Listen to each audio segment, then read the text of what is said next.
கலைஞரின் வீடா தமிழ்நாடாங்கிறது தான் இன்னைக்கு நாட்டுக்கு முன்னாடி நிற்கிது. ஏனென்றால் இந்த தெய்வங்கிறது மக்கள் ஓட்டுப்பட்டால் தானே நீயே வரும். மக்கள் தான் உங்களை ஊழல்வாதிங்கிறாங்களே.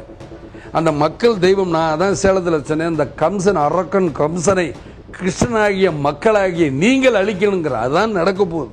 இவர் மாவலிமன் சொல்லிவிட்டு உடனே என்னுடைய இது அது இதுன்னு பொய்யோட உச்சத்தில் இருக்கார் கலைஞர். அதனால் மாவலிமை அரசனுக்கும் எதற்கும் எந்த சம்பந்தம் இல்லை.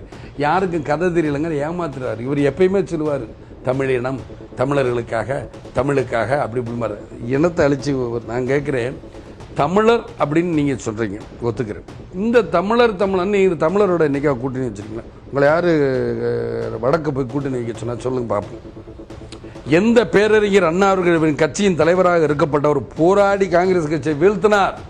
இவர் ஆட்சிக்கு வந்து அவரோட கூட்டணி வைக்கிறார். 80 இவருடைய ஊழல் பூச்சிக்கொல்லி ஊழல் கோதுமை ஊழல் தப்பிக்கணுங்கிறதுக்காக முதல்ல கூட்டணி வைக்கிறார். அதுக்கப்புறம் இன்னைக்கு வரைக்கும் கூட்டணி வைக்கிறார்.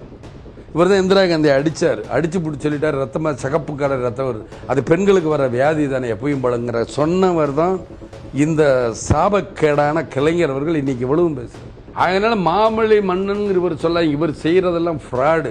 மாநிலத்தில் சுயமாக கொள்ளையடிச்சுக்கிறோம், மத்தியில் கூட்டாக கொள்ளையடிச்சுக்கிறோங்கிறார். இதைத்தான் மாநிலத்தில் சுயாட்சி, மத்தியில் கூட்டாட்சி.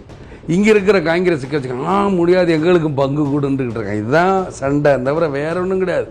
சம்பாதிக்கல கொஞ்சம் கொடுத்துட்டா கம்முன்னு இருப்பாங்க, மந்திரி பதவியெல்லாம் கேட்க மாட்டாங்க.